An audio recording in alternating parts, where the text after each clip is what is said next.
Se reanuda la sesión. Señor secretario, denos cuenta.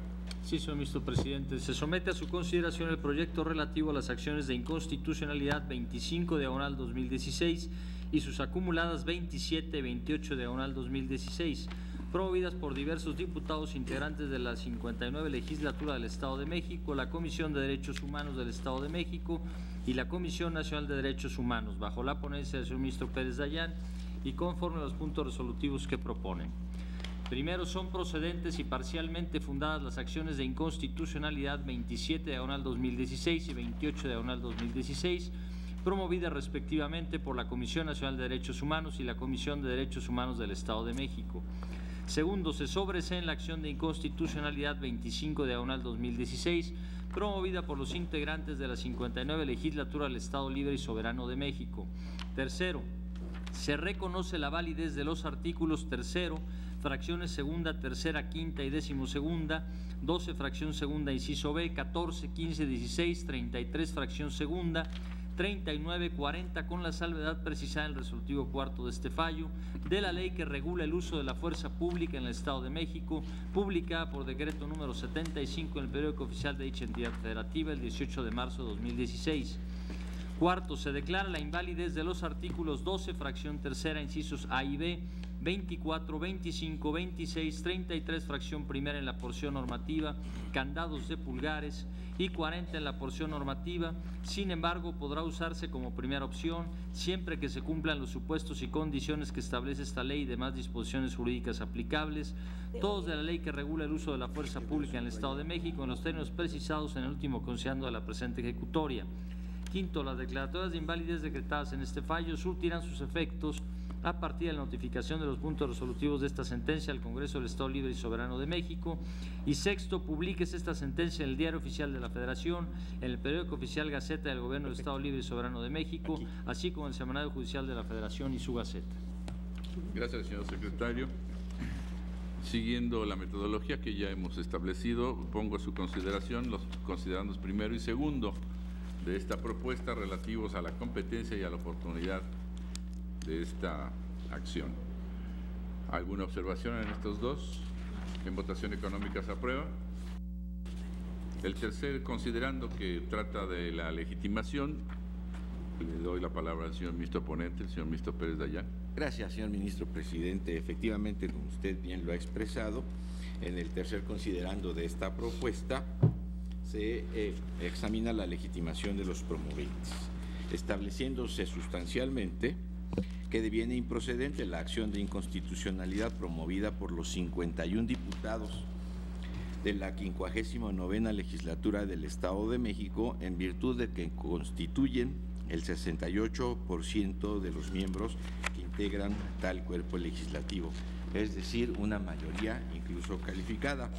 De ahí que estos mismos están facultados para formular una iniciativa que pudiera culminar con la derogación, modificación o reforma de las normas cuya invalidez plantean en este asunto, ello en la medida en que su apreciación sobre la misma, ya originaria o debido a una nueva reflexión, sea en el sentido de que la ley contraviene la Constitución Federal. Debe decirse que el planteamiento de esta Suprema Corte de Justicia de la Nación propuesto en este proyecto, solicitando se pronuncie la misma sobre la invalidez de la citada ley bajo los motivos de invalidez que hace valer la legislatura y que en lo general se traducen realmente en una consulta o solicitud de opinión consultiva, no corresponden a la competencia de este máximo tribunal en términos de los artículos 94 y 107 de la Constitución Política de los Estados Unidos Mexicanos, ni desde luego es el fin de una acción de inconstitucionalidad que se instaura como un juicio con partes contendientes y donde se dicta un veredicto a partir de argumentos jurídico formales que llevan a la confrontación de las normas cuestionadas contra el texto supremo, lo cual difiere diametralmente de una opinión o parecer jurisdiccional. Esto se hace fundamentalmente por la manera en que se entonan cada uno de los conceptos de invalidez, en donde lejos de ser una opinión de la mayoría, en este caso calificada de un Congreso, en donde pudieran expresar con la contundencia necesaria para demostrar la verdad de sus asertos sobre la inconstitucionalidad o invalidez de una norma, simplemente referidos a que diversos sectores de la población han opinado sin quedar claro si estos argumentos son realmente propios o solo son un portavoz de estas inquietudes.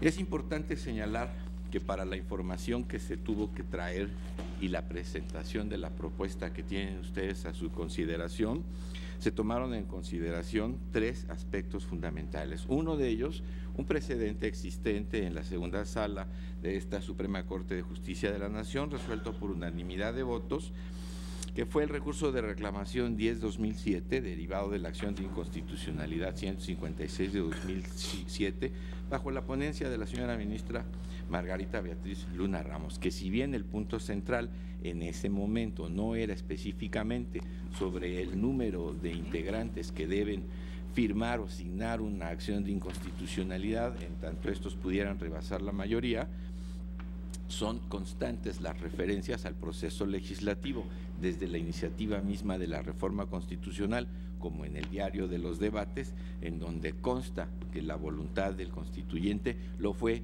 indudablemente entregar a las minorías parlamentarias la posibilidad, a partir de un número previamente asignado, que en origen era 45% y terminó por ser un 33%, la posibilidad de impugnar como minorías lo que las mayorías habían aprobado, precisamente sobre la base de la constatación de argumentos de invalidez que pudieran poner en evidencia que las normas aprobadas por ese Congreso no eran acordes con el texto constitucional. Por el otro lado, se hizo consulta respecto de la doctrina. La opinión en este sentido es unívoca en cuanto a que la acción de inconstitucionalidad es un instrumento de control abstracto cuyo sujeto legitimado, entre otros por nuestra Constitución, son siempre las minorías legislativas, desde luego cumpliendo con un mínimo de 33%. Al efecto puedo citar de manera simplemente enunciativa a López Ayllón Sergio en las acciones de inconstitucionalidad en la Constitución mexicana, en un artículo de la Revista Mexicana de Derecho Constitucional, a Márquez Rosano y Valladares Florencio en otra obra que se llama El control constitucional en materia electoral a través de las acciones de inconstitucionalidad.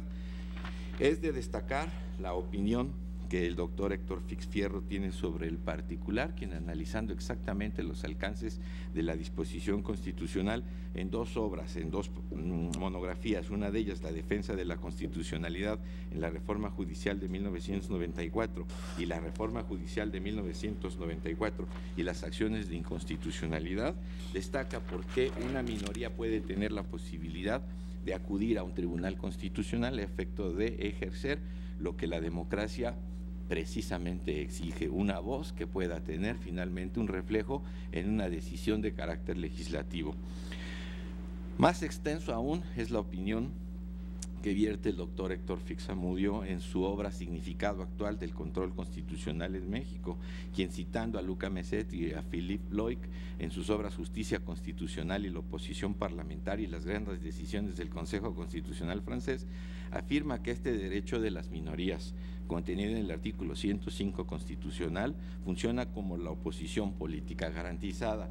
Desarrolla en su estudio la figura y entiende que es la única oportunidad que tienen las minorías para, en ese sentido, amenazar a las mayorías en la posibilidad de llevar una controversia ante un órgano jurisdiccional, en el caso concreto un tribunal constitucional, y no queden simple y sencillamente en una minoría opositora que no tiene ningún otro reflejo en el orden jurídico. Y a propósito de ello, destaca que la gran diferencia entre los sistemas francés y continental europeo a partir del modelo austriaco radica precisamente en la posibilidad de que una minoría opositora democráticamente representada y garantizada en su voz pueda llevar a un tribunal constitucional la controversia consistente en la invalidez de la norma, a diferencia del sistema puramente consultivo, en donde antes de publicar una norma es una asamblea la que en conjunto somete a la consideración de un tribunal constitucional la conformidad jurídica de las disposiciones aprobadas. En este sentido, una de las funciones diferenciadoras de los dos sistemas lo es precisamente la acción de inconstitucionalidad, concluyendo este autor que esta figura de oposición política garantizada es el único instrumento con el cual las minorías pueden efectivamente lograr un control consultivo o preventivo que se ejerce, un control represivo que se ejerce a partir de las minorías frente a un control consultivo o preventivo que ejerce una mayoría o en su totalidad una asamblea cuando debe consultar a un tribunal constitucional sobre la validez de las normas.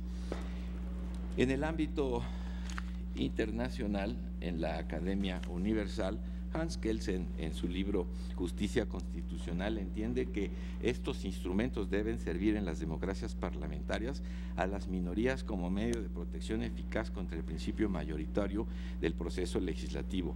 Dice este autor, una ley inconstitucional, si es que es votada por mayoría simple, podría entonces invadir en contra de la voluntad de la minoría la esfera de sus intereses constitucionalmente garantizados.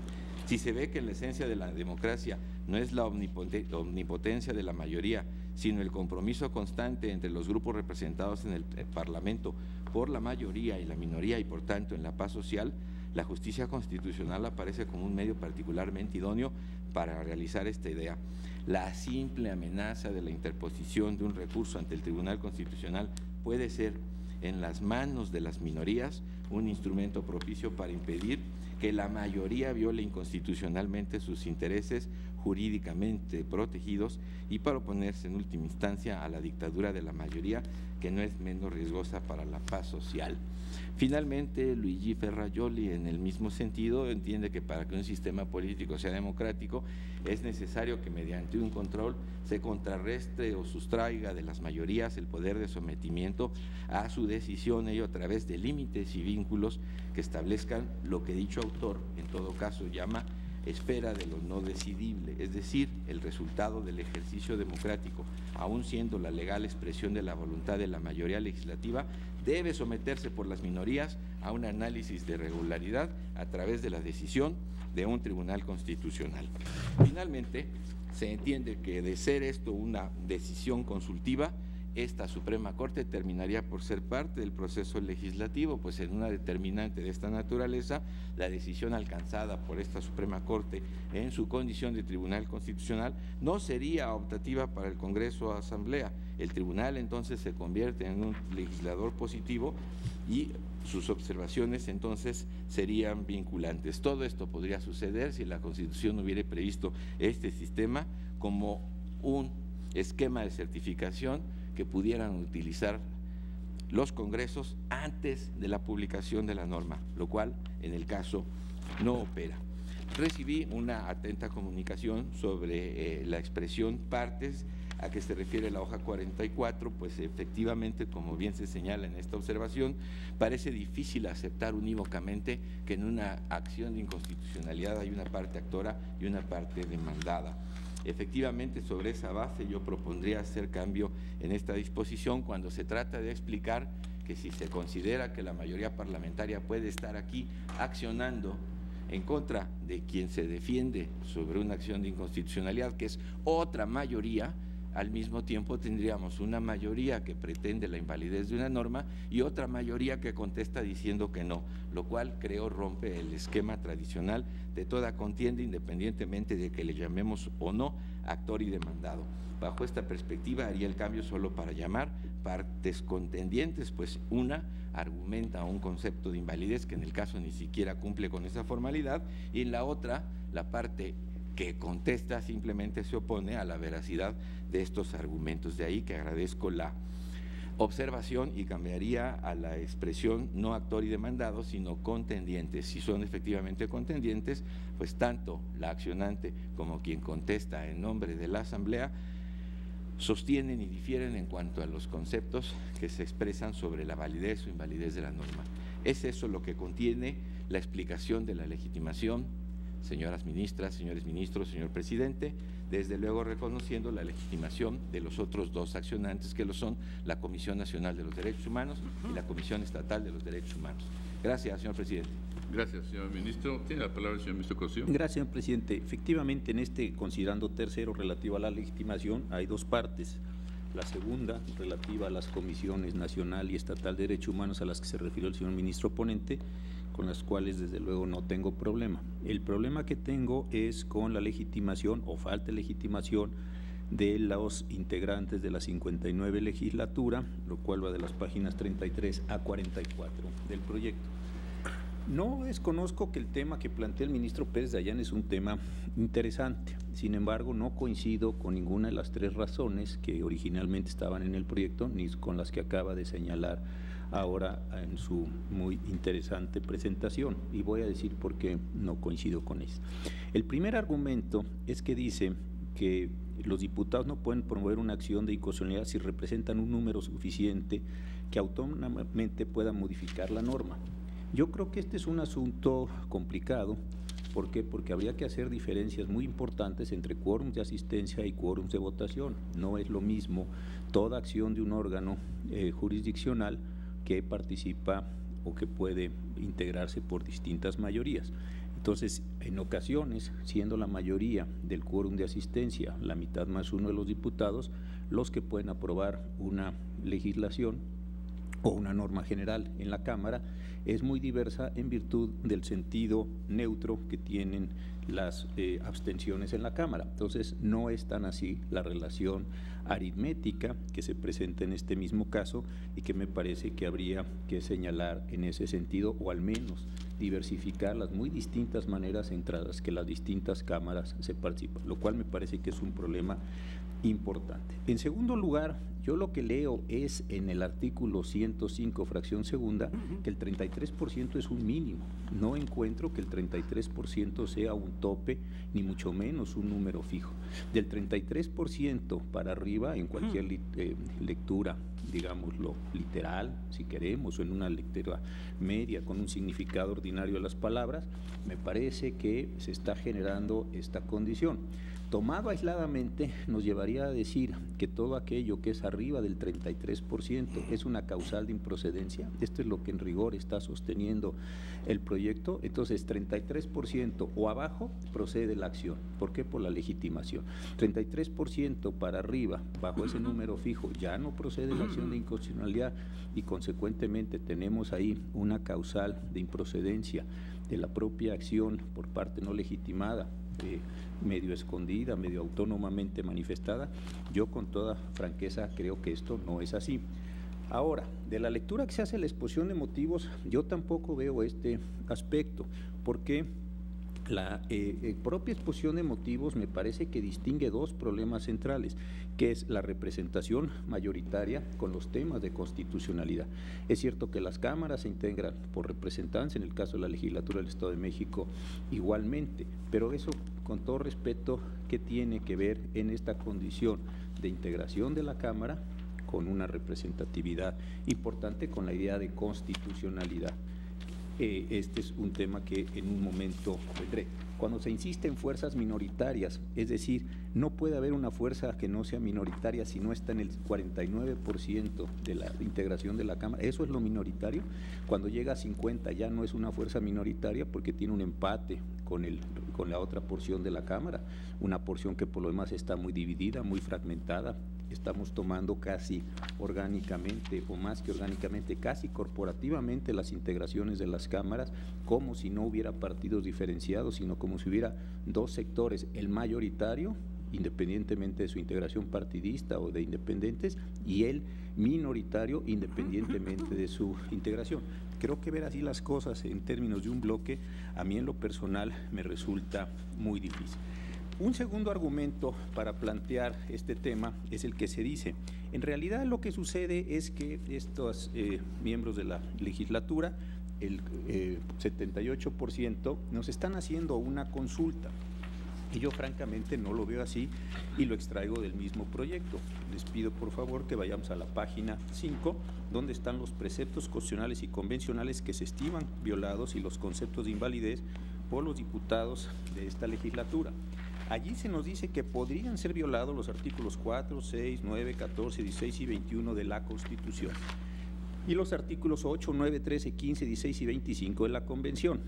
En el primero, ya estoy en la página 6, dice violación a los derechos humanos de legalidad y seguridad jurídica. Y aquí dice que a partir de la publicación tal y cual, ciertos sectores de la sociedad se acercaron a los diputados y les dijeron que esta ley que regula el uso de la fuerza pública del Estado de México podría ser violatorio de los principios de legalidad y seguridad jurídica. Supongamos solamente que este fuera el único concepto de invalidez. Realmente por utilizar el podría ser violatorio y por decir que sus dudas provienen de un cierto sector de la sociedad, se entiende que el Estado de México o nacional, inclusive por la dimensión que tiene este problema, eso anula la condición litigiosa de las personas. Sería tanto como si en un juicio de amparo o en un juicio ordinario alguien dijera: a mí alguna persona me dijo que podría yo ganar este juicio, o me dijo que yo podría quedarme con esta custodia, con esta tutela, o que podría yo imponerle algo de prisión. Por el hecho de que alguien descubre la demanda, las razones psicológicas de su acción, la acción queda anulada, o por el hecho de que la persona plantee su impugnación en términos condicionales de podría ser, eso la impugna como demanda.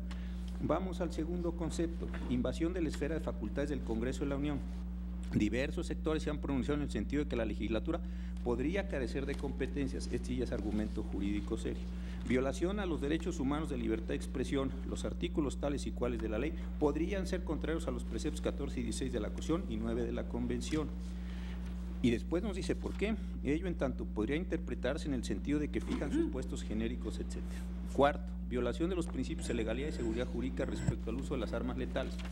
Los artículos tales de la ley de las Fuerzas Armadas podrían transgredir los preceptos 14 y 16 de la Constitución y 9 de la Convención. Esto realmente no califica como concepto de invalidez. A mí me parece que sí.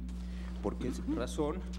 Porque está planteando una auténtica impugnación entre preceptos identificados de la ley de amparo y ciertos artículos de la Constitución, y está dando la idea de que colocaría en una situación de inseguridad jurídica a los gobernados, etcétera. No sé si es fundado o no es fundado.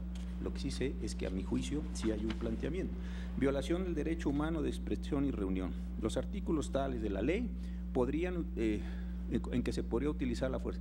Si la facultad del uso de la fuerza pública está regulada de manera deficiente y poco clara, se estima que su aplicación en reuniones podría constituir una limitación excesiva a la libertad de expresión y el derecho a asociación. Y así sigo. Entonces, creo que decir que porque las personas utilizan dos cosas, primero, una explicación psicológica de por qué los llevó a promover su acción, pues eso me parece que es muy irrelevante. Es como si le preguntáramos a cada actor en juicio: oiga, ¿y usted por qué vino?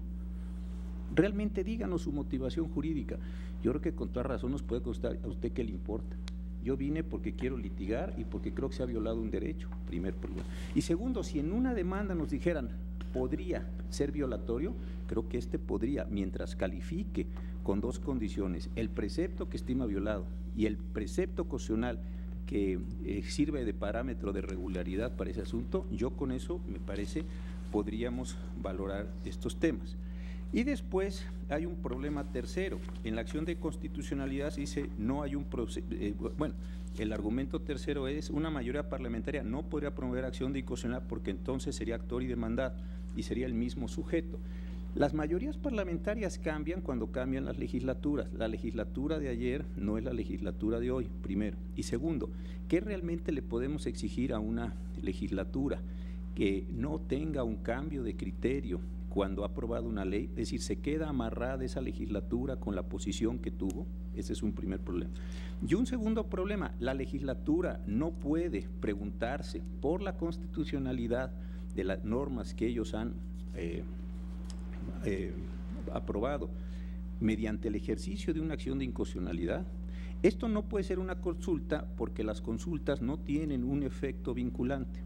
Las consultas, por eso ese tiene ese nombre en sentido gramatical, las consultas lo que hacen es preguntar, uno responde, si ese es el caso, y una vez que se ha dado una respuesta, pues se sabrá si eso es no vinculatorio.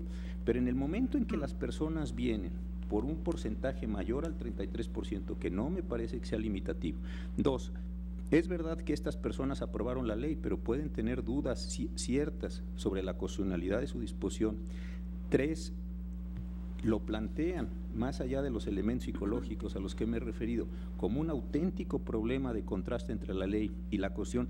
Y 4, y lo más importante, nosotros, a diferencia de una consulta, pudiéramos declarar con base en esos conceptos de invalidez, la invalidez misma de las disposiciones que están combatidas. Consecuentemente no hay una consulta. ¿Por qué? Porque muy bien podría decir la respuesta que digamos, que efectivamente el uso de las armas en tales o cuales situaciones, etcétera, sí viola el artículo tal o cual de la Constitución o tal o cual de la Convención, y por ende esa disposición o es inconstitucional o es inconvencional, y si lograra 8 votos saldría del orden jurídico mexicano. Entonces creo que tampoco ahí se da esta misma condición.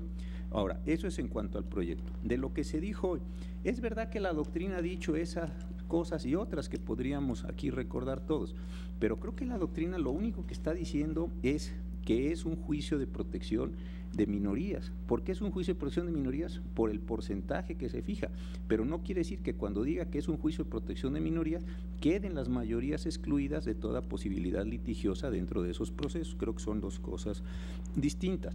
Creo también que no está queriendo ejercer un control previo en este sentido la legislatura 58, el 78% de esa legislatura.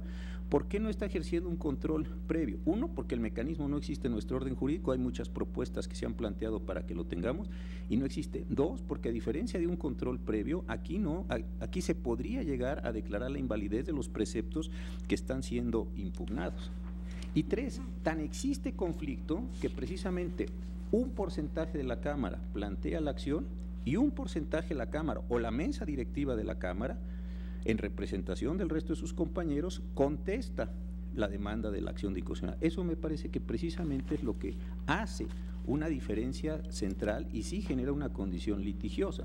Si el 78% pretende hacer una pregunta para efectos de generar la invalidez, la mesa directiva le puede contestar, pues a juicio de esta mesa directiva, como órgano de representación de la Cámara, considera que no es inconstitucional. Precisamente eso me parece el argumento que se daba al final de la exposición, que demuestra que sí tenemos una controversia constitucional.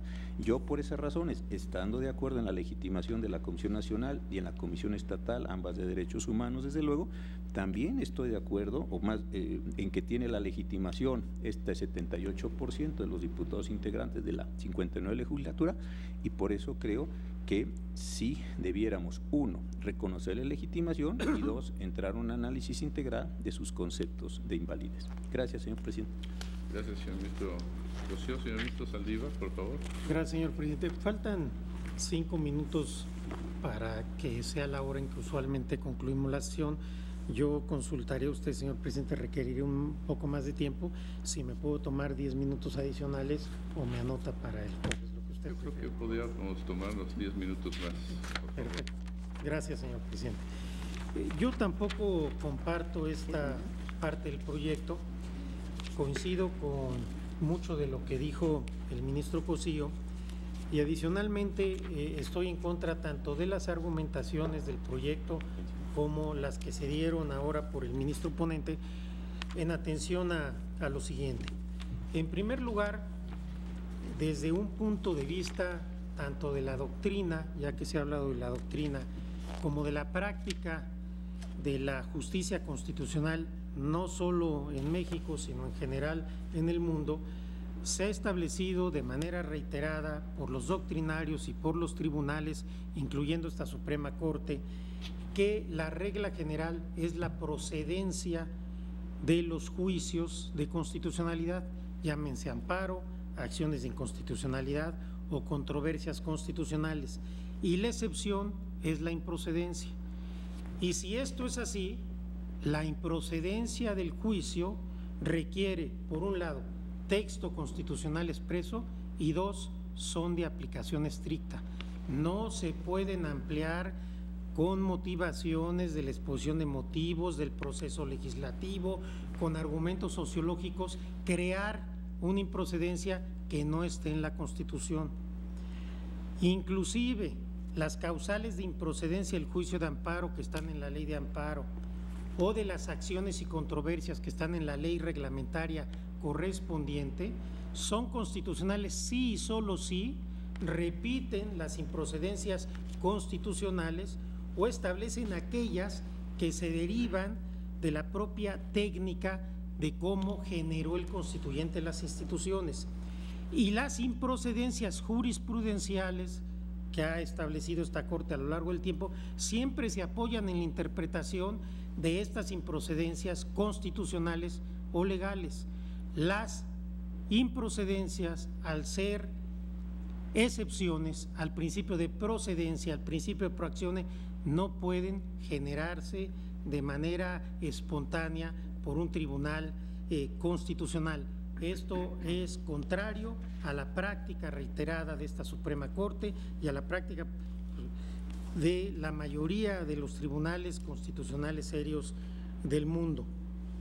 Y el artículo 105 es muy claro cuando establece que la acción de inconstitucionalidad puede promoverse por el equivalente al 33% de los integrantes de alguna de las legislaturas de las entidades federativas en contra de las leyes expedidas por el propio órgano. Y me parece que la única lectura razonable que puede tener este precepto es que el 33% es un mínimo, es al menos el 33%. Porque de lo contrario, entonces tendríamos que decir que es solo el 33%. Tampoco podría ser ni el 34, ni el 35, ni el 40, ni el 50. Y tradicionalmente esta Corte ha sostenido que el 33% es un mínimo.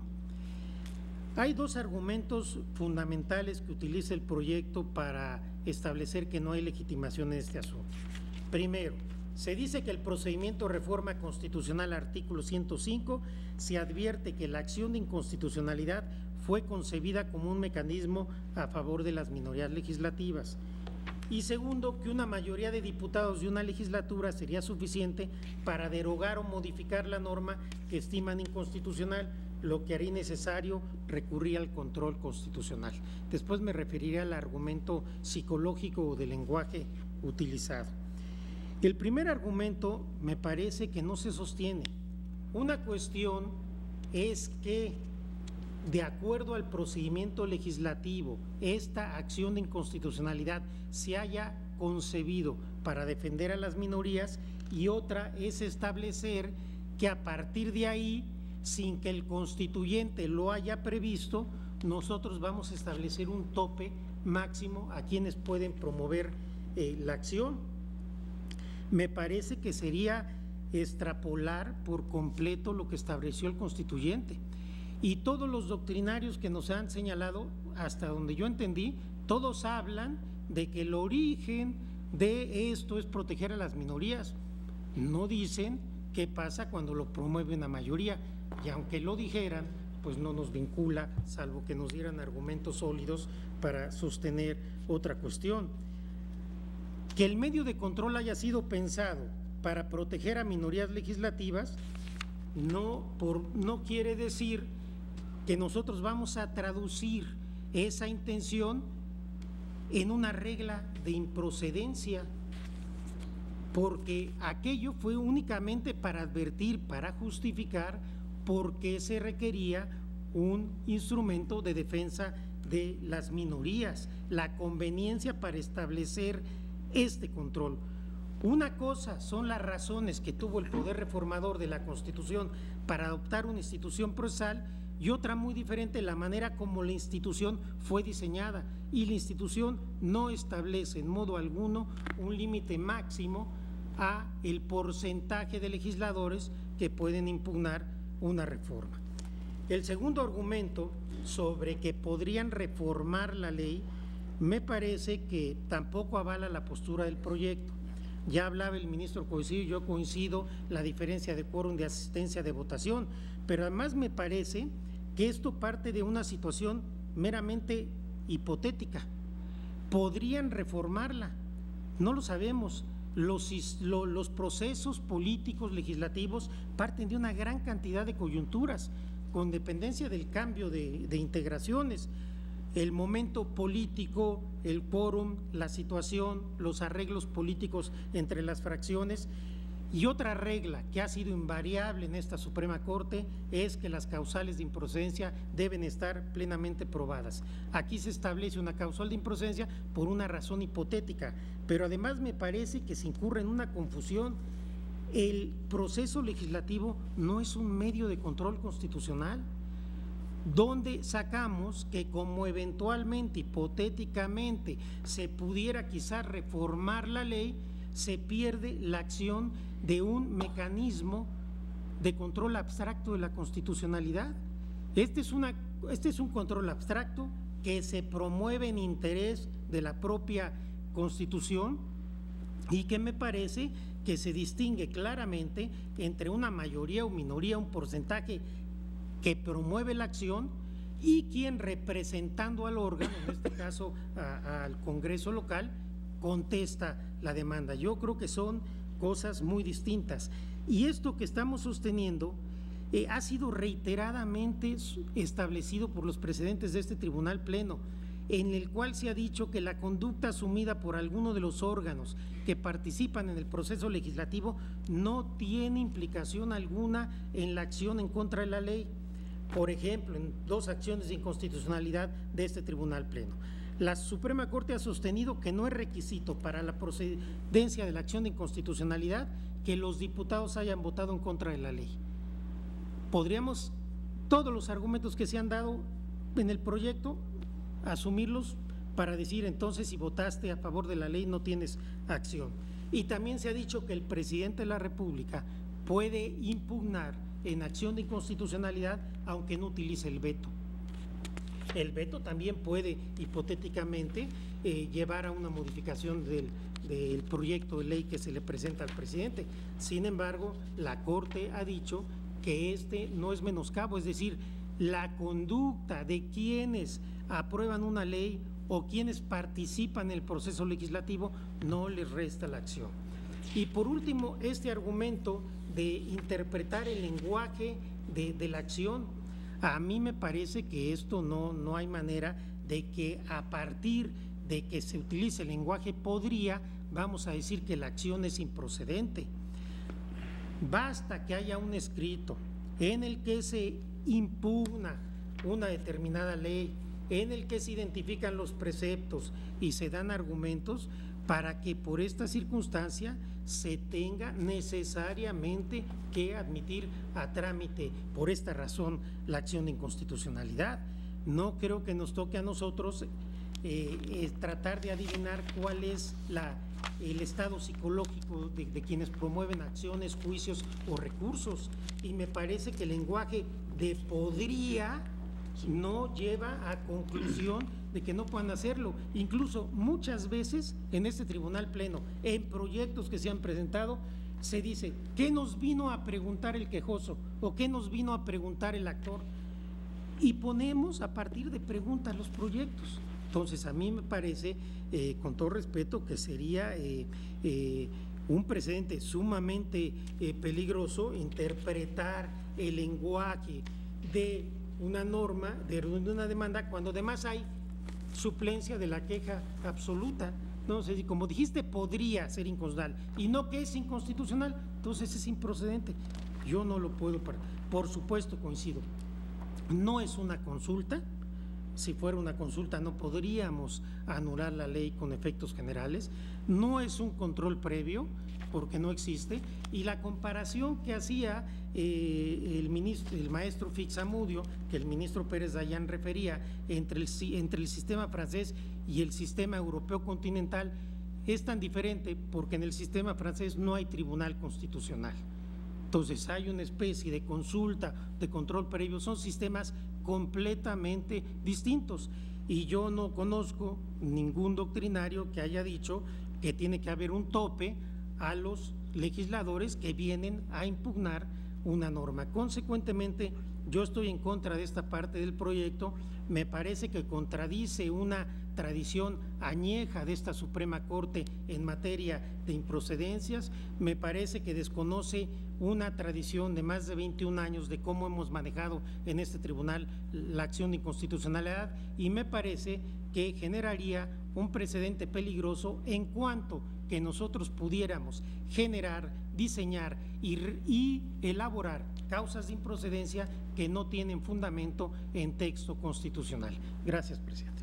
Gracias, señor ministro. Me ha pedido la palabra también la señora ministra Piña, pero atendiendo la hora, continuaremos con el análisis de esta propuesta en la próxima sesión ordinaria, el próximo jueves, a los cuales los convoco en este recinto a la hora acostumbrada. Se levanta la sesión.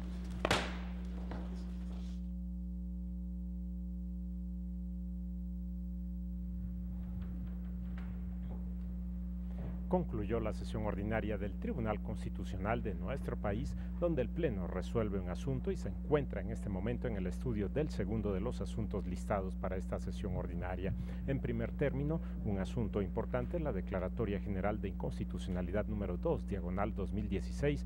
El Pleno de la Suprema Corte de Justicia de la Nación determinó que esta queda sin materia al establecerse reformas precisamente a la redacción de este artículo cuarto de los lineamientos emitidos por la Contraloría en la entidad federativa Michoacán de Ocampo, referidos precisamente a las declaraciones patrimoniales de los servidores públicos en aquella entidad federativa, y los lineamientos precisamente establecían la situación correspondiente al control, al seguimiento de estas declaraciones, y en términos precisamente de la redacción establecida en diciembre del año 2014, y precisamente los lineamientos se establecieron en esa fecha y fueron publicados. Posteriormente se establece una reforma en septiembre del año 2015, y es el punto fundamental para determinar que existe otra situación en el orden de este artículo cuarto de los lineamientos referidos, y por lo tanto queda sin materia la Declaratoria General de Inconstitucionalidad. La solicitud que se planteó a la Suprema Corte de Justicia de la Nación por parte de las instancias del Poder Judicial de la Federación, el Pleno de Circuito correspondiente, y en términos del artículo 107, fracción segunda, tercer párrafo, el Pleno de la Suprema Corte de Justicia de la Nación resuelve esta solicitud, esta declaratoria, y también de acuerdo a lo que establecen diversos artículos de la Ley de Amparo vigente, fundamentalmente 231 a 235 de la ley que estamos citando. Este fue el resolutivo en el primero de los asuntos resueltos por el Pleno del Tribunal Constitucional de nuestro país, para posteriormente dar inicio al estudio de acciones de inconstitucionalidad, en el caso la número 25, 27 y 28, diagonal 2016, acumuladas, promovidas por diputados integrantes de la legislatura en la entidad federativa Estado de México, por la Comisión de Derechos Humanos de aquella entidad federativa y por la Comisión Nacional de los Derechos Humanos. Un planteamiento fundamental respecto a una legislación en el orden local,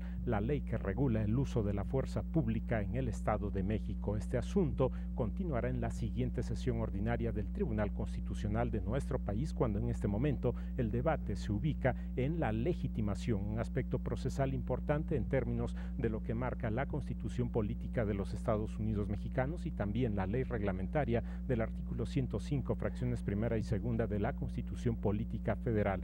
Agradecemos a todos ustedes la atención a su programa, El Pleno en Vivo. Se despide José de Jesús Cruz y Baja, invitándoles para que en punto de las 9